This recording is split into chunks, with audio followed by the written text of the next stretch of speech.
You see this? It's ridiculous that Cairn Homes, the name Cairn Homes, suggests that, they're like Cairns, or they care about Cairns, or it's Irish, right? Oh yeah, it's Cairn Homes, it's Island Cairns. But what they're actually doing is actually ruining and spoiling things like cairns and ancient sites, which is a complete and total contradiction in reality. They're claiming to have a name, Cairn Homes, that's, meant to be promoting or liking Irish sites. But then if you come on holiday to Ireland to visit Irish sites, it's going to end up when you go to visit a cairn or a dolmen or something, it's just surrounded by people's houses. And look, like what he's saying here, look, once the character is changed and the height precedent set by 2040, Glendruid Dolmen would be a garden feature surrounded by high rises. The thing with these developers is, I know that they actually appreciate and like the dolmen. They know it's an important site, or else they won't want to build houses there. They know it's important, and they know it's a beautiful site. But they're, in their minds, besides all the profit and all the money, and besides all this, British aristocracy behind a lot of these companies, BlackRock and Vanguard, with percentages in them and profits, directing a lot of this building going on now that we're finding out. And I don't think that they favour Irish sites, particularly that group, even though they've got a, Cairn Homes name, not the people behind the scenes. I think that in their minds, right, they truly believe and think, their way of thinking is that, there's a beautiful, Glendruid Dolmen and Valley. They know it's a beautiful Glendruid Dolmen and Valley. Oh, wouldn't it be nice to have as apartment blocks at the side of it, looking down on it? Then we can go there or rent it out on holiday or whatever and pervert it out of the window, look at it, right? Or have it right in his garden, and then more and more appear around it. That's really, they want we like that, we want it, let's have it, but not let's have it nice as it is, unspoiled. It's they sort of want to take it for themselves, or not for themselves, but they want a piece of it as part of, their daily living space. But that is ruining it for tourists and visitors who are going to that ancient site to visit and see it in the context and setting of an ancient site. Not in the context and setting of sort of, an holiday to Mallorca. You go to, if you're on holiday in England, right? All right, I'm not working, I'm on holiday, right? You could just stay at home. But the thing with England is, it's not always the best weather, except, when it's raining and windy. The whole point of going to Mallorca or whatever is to take in the weather, or go on a warmer beach, and, a bit of a different culture, but it's still cans of Coke, and you're still buying food, or the food's a bit different, right? In their mind, they sort of think, renting out apartments around the Glendruid Dolmen, people can go on holiday and have a look at a dolmen. But it's almost sort of like when you've got, when you've got Costa del Sol, Alvidizine Pet, duty free, all the builders, going to Spain. Can you remember when you used to go, if you went to Spain on holiday and it's a building site, people go on holiday, I've got here, right? It's a building site. I'm on holiday in an apartment in Spain and there's still a building. He's got photos of all these beautiful things, and he's next to us there's a building site. We're banging all the time, we didn't have a good holiday. Oh, well, now it's finished.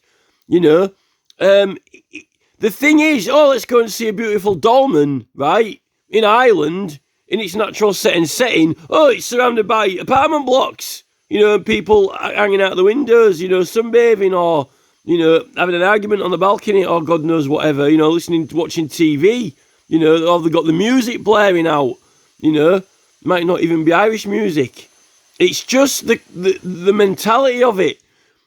It's people who are not thinking about the context and setting, and it's the motivation of the financial reward and money. And I think there are some people behind these companies like Taylor Wimpey and Balfour Beatty, all of the British government and ministers who are using companies like Cairn, who actually effectively are the local council and the local council highways, they're using a lot of roadworks to make a point. Now, they've got a very deep strategy. It's an extremely deep and intellectual strategy. And you don't think, just a couple of, builders and construction workers going out having a pint and getting drunk, on a weekend and then going to work, and then you've got managers. They've got strategic planning. They've got a strategic planning department. They've got trained psychologists.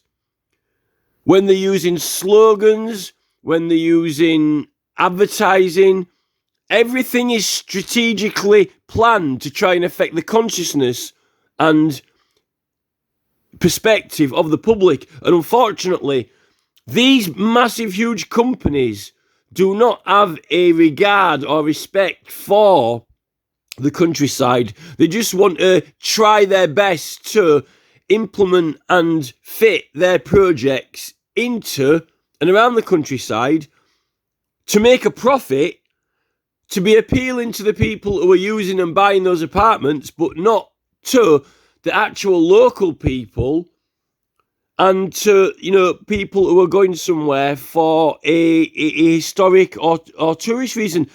They also stated and commented in this. It stated and commented that, it's not got much archaeological value. Cairn Homes has said it's got not much archaeological. What's it got to do with archaeological value? It's all symbolic with ancient sites. Archaeology is the last thing. Archaeology is if you want to go learn something from there, or if you want to dig it up.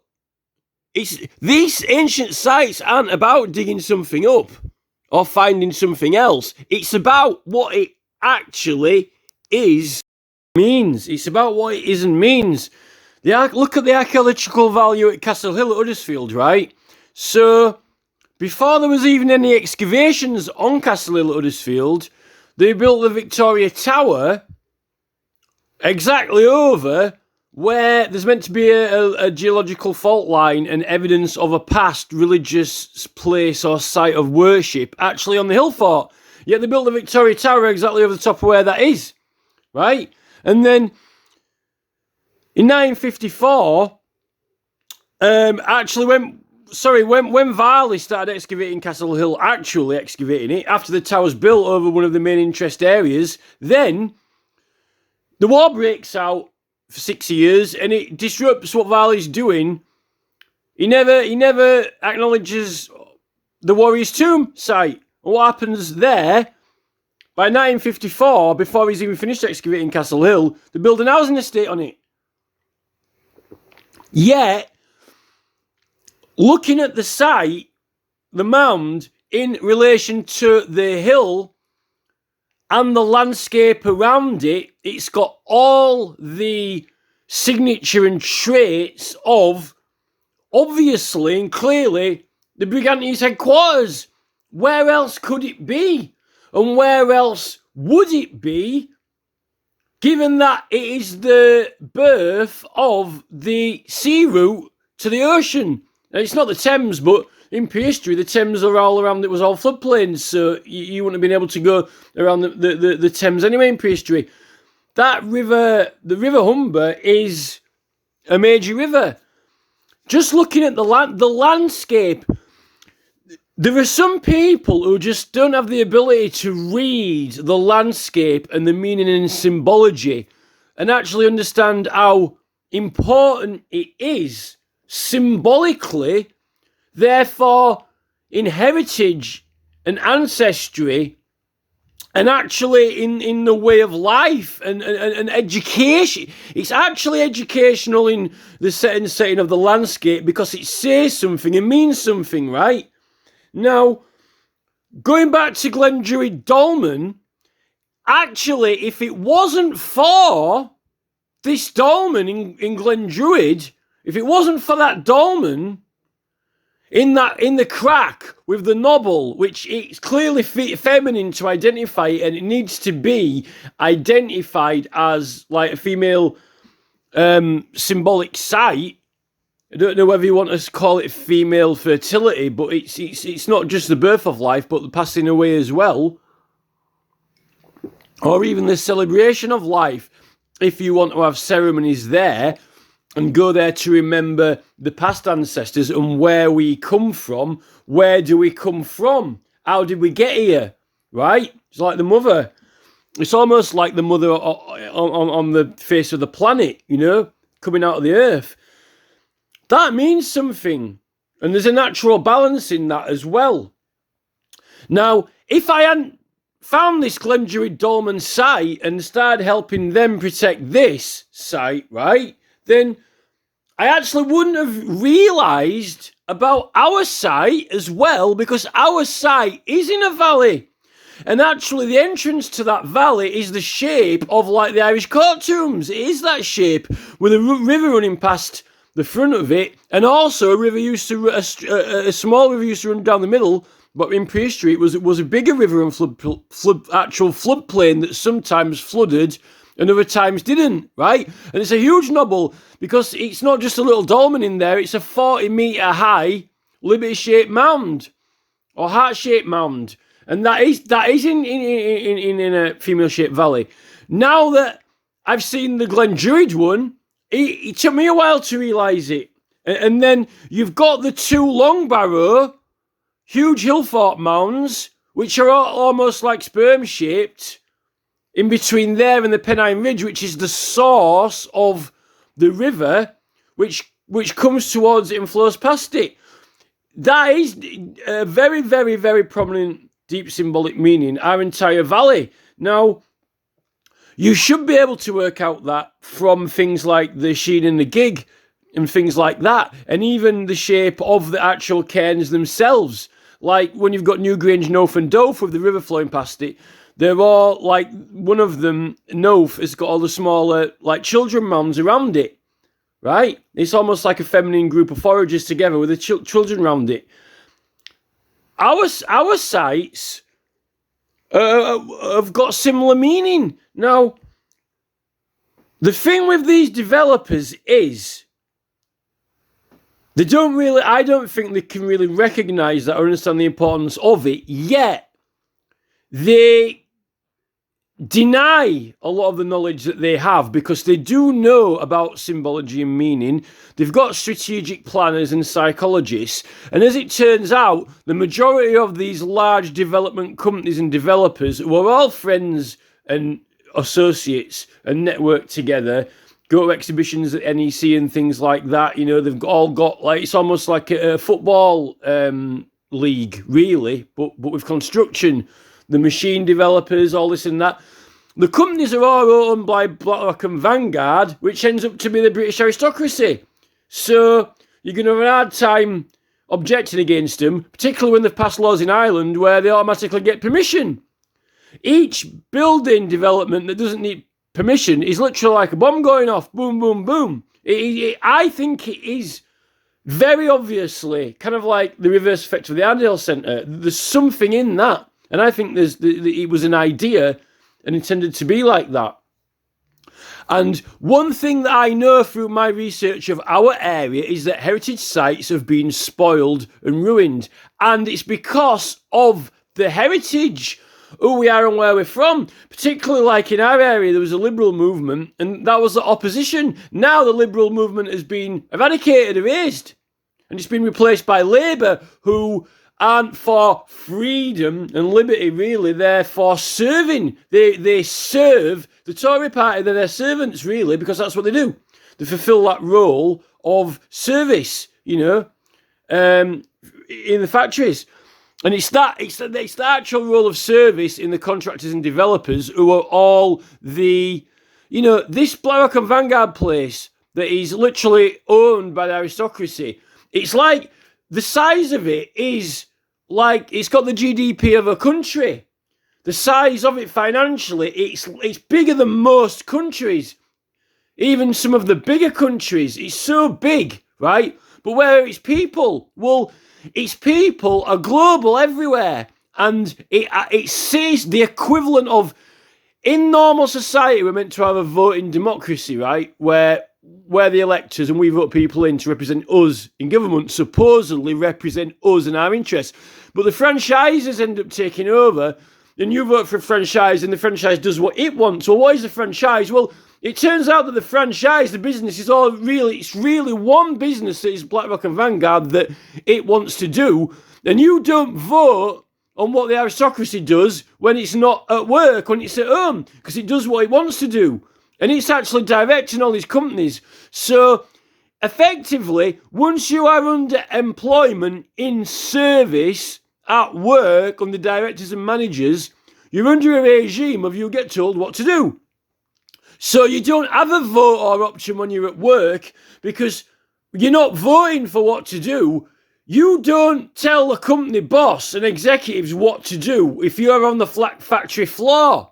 When you're at home, you're meant to have a vote and you're saying what happens in the community. When you're at work, you do as you're told. Now, when we're all going to work, into employment and service, we are under orders and direction of companies and executives who are under direction of higher up places and businesses, which are this BlackRock and Vanguard.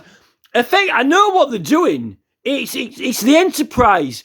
And that TV show with Patrick Stewart, with the Enterprise that took over from the previous show, that model with, Picard, number one.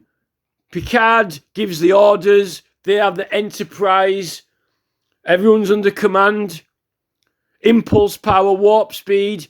I can see exactly the model in that show of actually how they're playing it and how they envisioned it and how they want, what they want the future to be like. Because when they say impulse power, that's what they're doing with the products. You've got an impulse to want to go to McDonald's, right? The impulse power draws you in there and keeps you buying the burgers, and they've got the adverts around you, and they are ultimately animating you on impulse power, on a human impulse, right? Now, if you start posing them and their plans and the things they're wanting to build, like if you want to try and oppose a building project that they really want to do and it's part of their strategy, it's all strategic planning. Move a co-op, build a co-op, then get the council to do the streets, and then put the planning in for the building development when everything else has already been done and it's too late after the job's been done. What hope have you got of stopping them when they've already done half of it? This strategic development, when they really, really, really don't want you to do something and impulse power is not enough, they use warp power. And what the warp power is, the actual embodiment of it is the cheating. He hits the cheat button. Emails vanish. Communications are intervened in, or you can't get in contact with someone. Things like that. They're warping it. They're actually the cheating. The posing as other people, deleting messages, things like that. And they're using this warp. I think that it's the equivalent. It's a very, very good analogy and example of what they're doing. Which is when mail was going missing, things like that. It's what Boris Johnson's doing now. What's Boris Johnson doing about his Partygate thing? It's just lying. He's using impulse power as much as he can to coast through it. I broke the law, I should resign. It's not strong enough, the power of the people, who aren't happy with what he's done. The MPs apparently not going to do it to him. So, the impulse isn't strong enough because what he's using is warped it, He should effectively resign. He's broke the law. How can you have a Prime Minister who breaks the law and gets fined for things? It's not. You don't want a Prime Minister who breaks the law. So, they're bending the rules to warp it. And that's how they've done it with the right to petition. Saying, no, we're not going to debate petitions. They set a target. If you get 3,000 signatures, you can get a full council meeting. If you get 100,000 signatures, you get a debate in Parliament. Then he don't want to do that. So he's bent it, he's warped it. because he don't want to do it. And then he's saying things like, oh, you can't mention any councillors, or you can't mention any MPs in petitions, you can't mention any government staff. How can you bring a case then? A petition's a case. Now, if you say, well, if you want to mention it in the courts or in the Supreme Court, well, what happens if you want the government to take action through the courts on your behalf, because the public shouldn't have to pay for a legal case? Why should a private person have to pay for a legal case against the minister? And if the police are refusing to do it, you have to petition the Parliament to take action. And most of the time, it's through the Supreme. You can only prosecute the Lords or MPs through the Supreme Court now, supposedly anyway, because they won't do it in the Crown Court, because they've got to be prosecuted by the peers. They can be judged by the peers, by their equals, which is Supreme Court. So, and it should be in the House of Lords. Now, we shouldn't have to pay for that, and we can make the government do it by signing. If everyone says we want Prime Minister prosecuted or we want him removed, a petition is a case.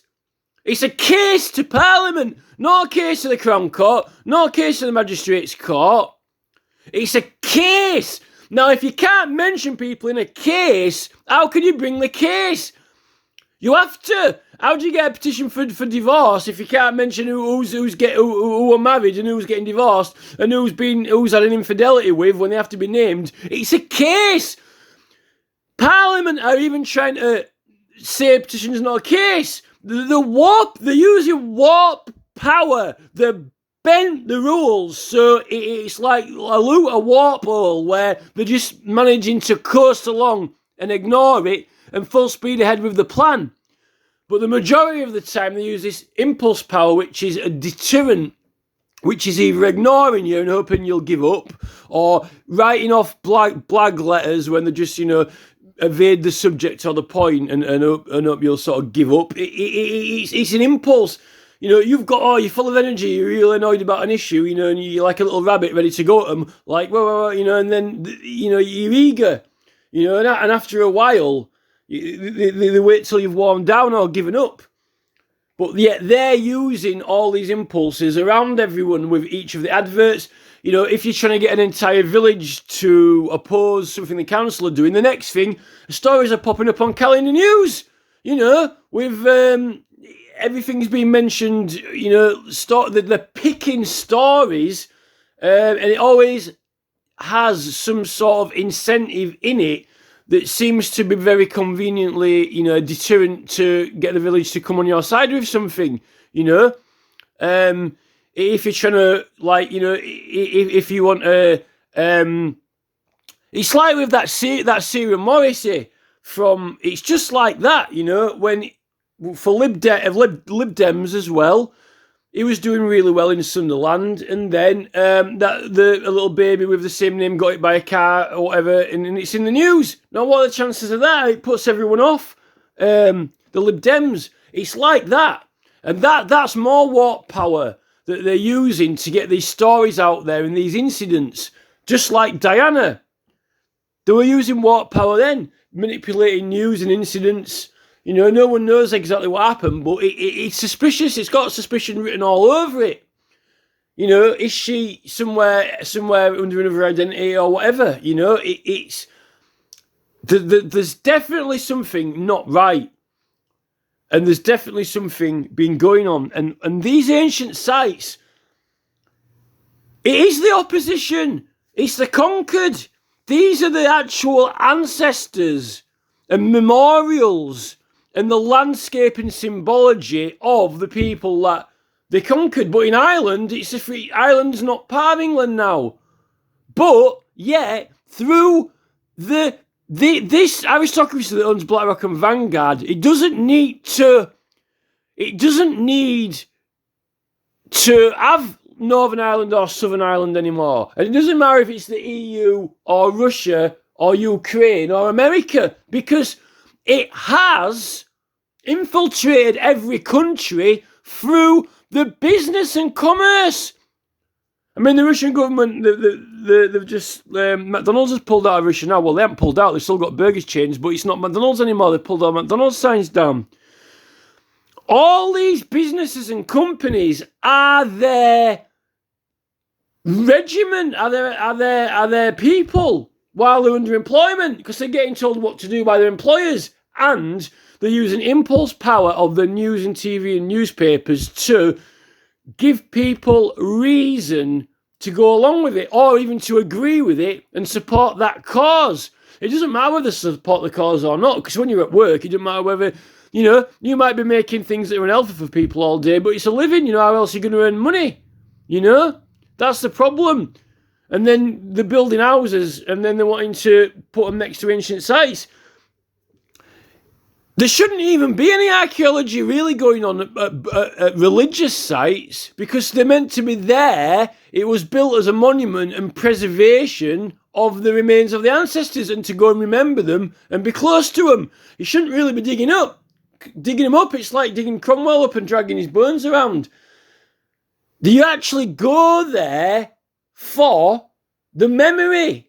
It's like when if you go there to visit your ancestors and pay respect. You can't pay respect somewhere at an ancient site and remember who you are and where you came from and the landscape and symbology, what it's educating you with. There is also an education element to the landscape because it speaks to you and it has a gesture of a meaning in it, which is important.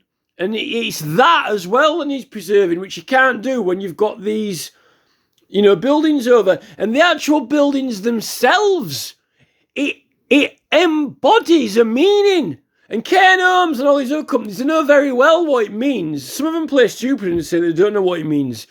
When they do, it's, even the gear and the hard hats now, they've got all these buzzers on her.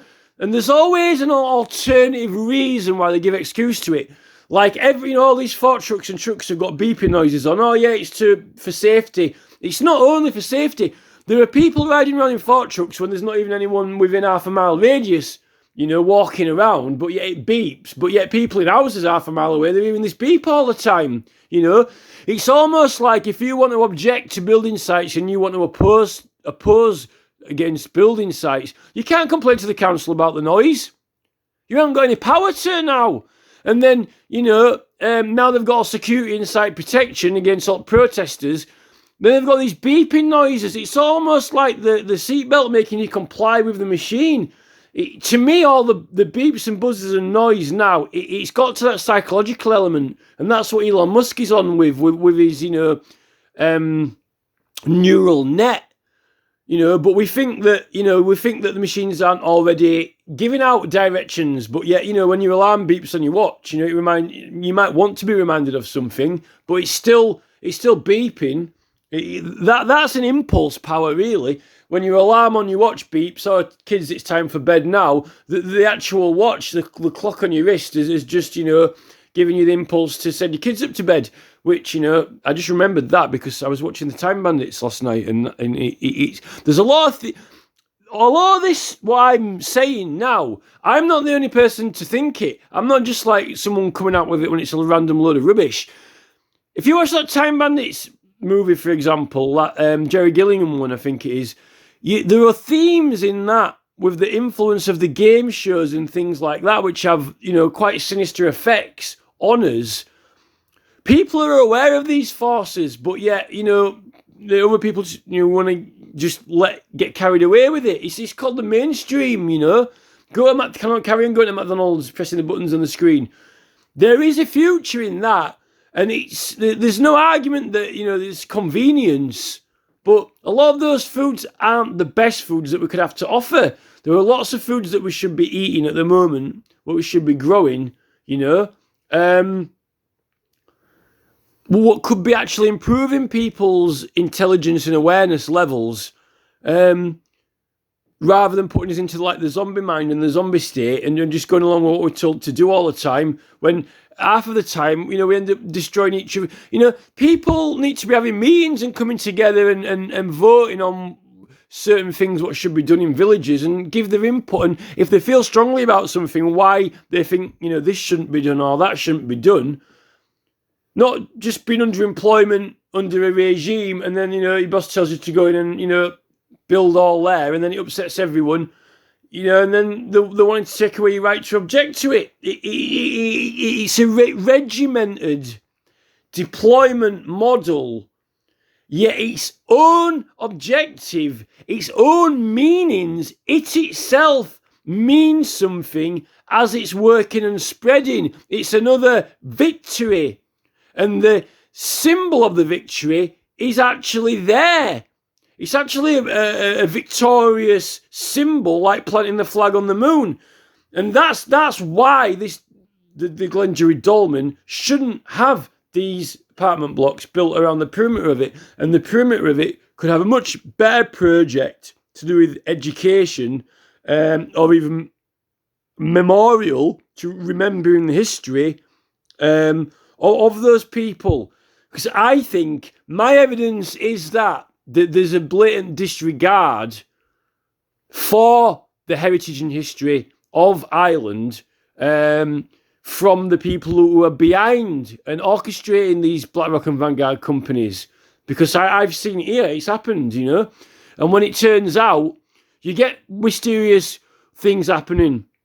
Like, Sam Copley, a hairdresser, goes off to Australia, gets, comes back, with millions. God knows how he's made these millions in not that long in Australia, and then buys the entire Ramsden estate off the Liberals, which is like a Liberal stronghold, and then it ends up gradually being converted over into Labour, and then we actually lose his heritage, and then they're actually getting the people in that area to support that cause and even celebrate rubbishing their own heritage. And that's what those powers actually seek to do. They seek to get people on its side and love and adore it, and actually end up forgetting or even being opposed to the actual history of the area and of the people of that area. That's what they do. And, if you want everyone marching around, in uniformity, it's almost... I mean, who wants an entire planet of every single person marching in perfect uniformity? That's not freedom. A regiment is not freedom, and it's not a symbol of freedom. And the whole point is, where did the guns come from anyway for them to even need anyone to fight against and to oppose? Where did the other forces get their weapons from in the first place? Because someone invented them. But yet, that was progress, and now they're claiming more progress, and now we're going to probably have more advanced weapons, laser guns and God knows what else. Whereas, so technology is not always progress. Progress isn't always best. They're not really, unfortunately, I don't think they're concentrating on social progress as much, because the current social progress that they're purporting to use is actually politically putting barriers up. They don't want people to come together politically through the social media. They want there to be Facebook and social media, but it's there now to serve the business and financial goals and targets and interests of these companies, all for their own profit, or to politically intervene in people coming together and opposing these forces that clearly are real and evident behind what they're doing. And say they're not, but they are, because they're proving it now that BlackRock and Vanguard literally are in control of the whole thing. It is the Starship Enterprise model, and that's actually got something to do with our area here, because it's Patrick Stewart, and that Hobkirk's got something to do with it, with Kirk. There's more than enough in that to know that that's got some meaning and symbology. And over in Ireland, that's meant to be the place that held out and resisted against heritage being ruined. But yet now we're finding it. It's coming through this development sector, and I'm finding that here that this development sector is kind of ruining everything, and it's doing it. It's trying to get legal right to do it, because they just end up changing laws, changing objections, making things hard to oppose, and all for massive financial gain and profit. And they're using influencer impulse powers to back them up. They've got a backup plan. You know, they've got newspaper backing them up. They've got calendar news backing them up. They've got, they've got magazines backing them up. The TV quiz shows, the whole thing. Even the BBC now has been taken off the government and been put into commercial hands. So there's going to be commercials all the way in between, which they own all the companies. There's no opposition between the commercial companies. We are being hijacked. We're being hijacked, and all the religious powers, all the ancestry and knowledge, mainly of, their priority actually is it's more important for them to remove or disable, right, their opposition in their own country than it is other countries, because the opposition in their own country is the only threat and really is the only power that is ever going to stop them doing what they're doing. It isn't really going to be the other countries, or not countries like Africa and Australia and places like that. I'm not knocking other countries, but I believe that they've got most of those countries really under the influence and control that they want them to. They've got them. Look at China. I mean, that was, the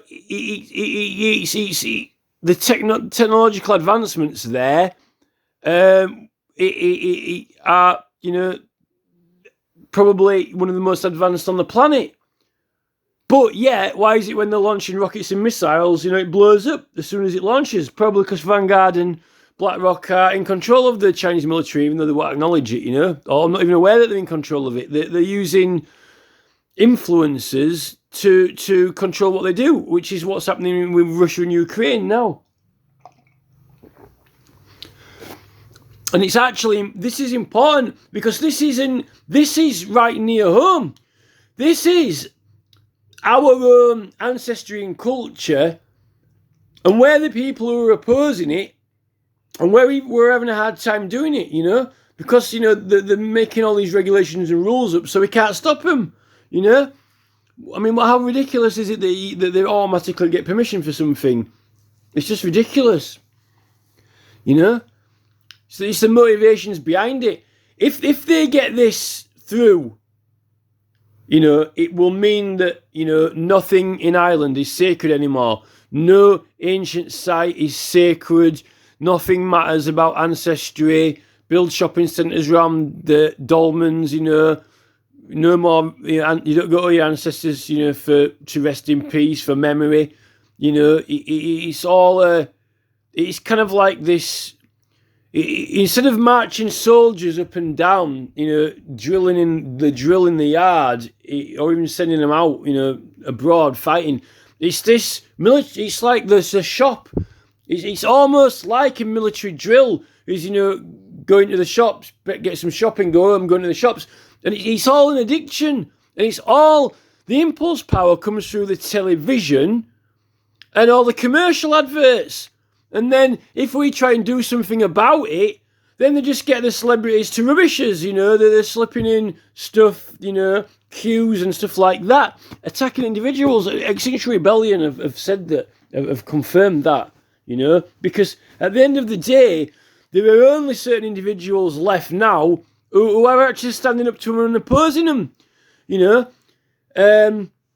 because they've assimilated the large amounts of people in the mainstream facilitated them into their regime and model, which is, you get back a message from them, or they put a message out saying, no, our way of doing things. Well, their way of doing things is a complete and total mess, a complete and total waste of resources, and now they're having to correct everything from all the pollution, because their way of doing things has been proven to be rubbish and corrupted. So the evidence for their way of doing things is complete and total waste of time.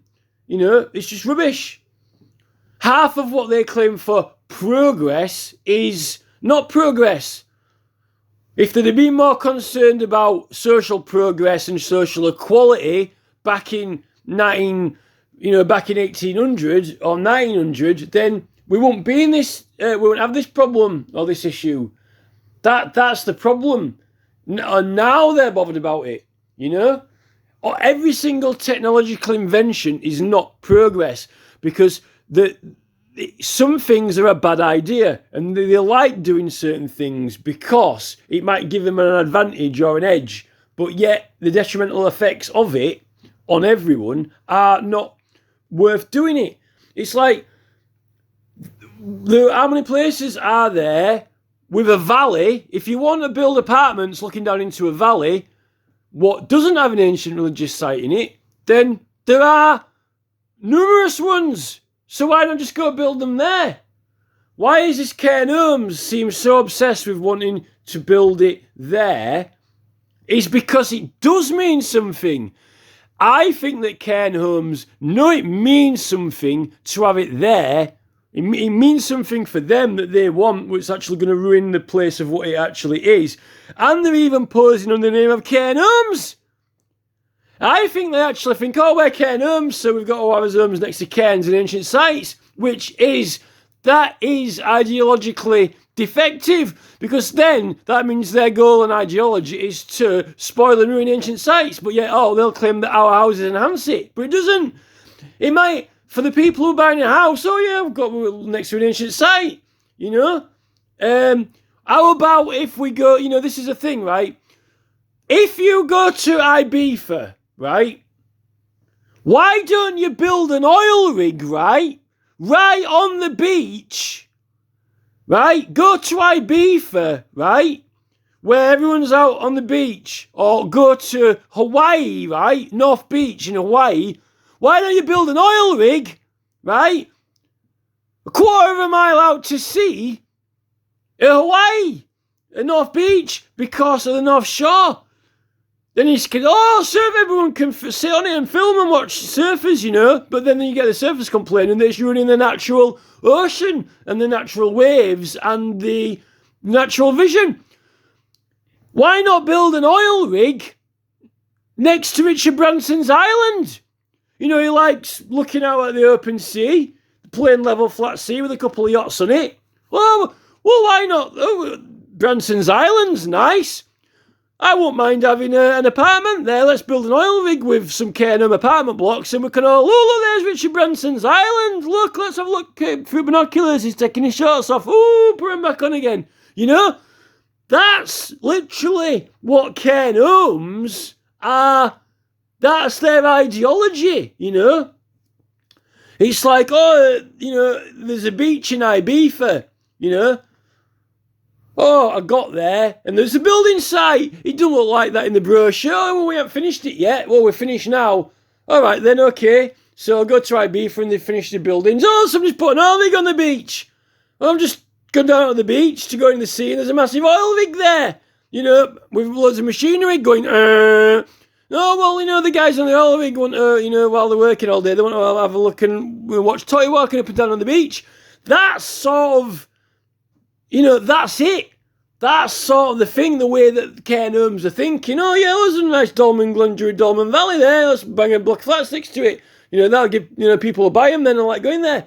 You might as well, you're getting into the sort of thing of like building, up Everest and things like that, putting apartments up there when people wanted to go there to get into nature. At some point, you've got to evaluate, why are you going to a place? It's like at Home Firth at Compost Cafe. The actual cafe in the programme, the actual site, what you go to see, has got these couple of stairs going up into it, Sid's Cafe, right? Now, the whole point of going there is to see the actual place, what it's like in the programme. Yet, they went and put an access ramp up there. They ripped out the actual original stairs and put a disability access ramp in. They didn't need permission. Now, you've just written off the thing that you go there to look at and see. Why do people go on Firth? To see the set of filming the programme, right? This is the set of what you film the programme. But it's not the set that's in the programme anymore, because he's just written the stairs off. He's taken them out. He's actually dismantled what you go there to look at. Now, why, if you wanted to put a disability access there, why not just put a metal ramp over the top of it and not actually ruin the actual original stairs? You could have even screwed it into the pavement and done less damage. Why didn't they just build a metal access ramp and fasten it into the floor and not damage the actual stairs? It doesn't make sense. The actual thing you go in there to look at has been rubbished. It's contradictory. It's contradictory to the whole point and reason. And that's the problem. You know, they're actually making money out of it as well. If they weren't making money out of it and making a massive amount of profit off it, you know, but I think that they actually wanted to ruin. I think the people behind Cairn Homes, none of the staff are going to admit it. There is some entity at work willing this to happen near these sites and wanting it to put a statement there of, I think it is a statement of, like putting a flag on the moon, putting a pole on the moon, like taking some sort of stake in a claim on it. That's what it actually effectively is. And Cairn Homes won't want to admit that, you know, but yet it is fact. And I'm putting it in the petition because this petition is official and I've submitted it to them. I've submitted the petition to them, right? This is a statement, an official statement and evidence. This ideology and theory, it's supportive. I mean, BlackRock and Vanguard are behind all these companies. And likely, I bet there is someone who can prove that they have a connection to Cairn Homes or through their associates and executives and other builders, and that there is a ordering regime, a league, if you will say, of certain targets and objectives. And the executives, you know, come out with the most pathetic excuses like, oh, you know, there's no archaeological interest there at all. Of course there is interest. It's symbolic in meaning it's a place of worship and memorial.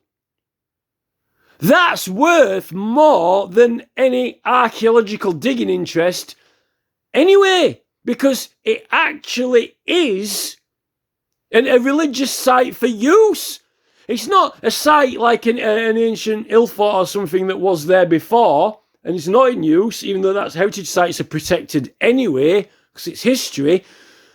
When it's religious, it's to use, for memorial and worship, to attend in its environment and set and saying. So I don't know why are Cairn Homes coming out with this, oh, it's not got much, the archaeological interest value's low. It's about the meaning of it and symbology and actually use. The use of it. They're actually going to interfere with the visual access and the actual peace and seclusion and tranquility of the site. I mean, if you think my statements and evidence is tenuous, then Cairn Homes' statements are less than, if not completely and totally pathetic and are not even relevant. My statements got more relevance than, than half of theirs.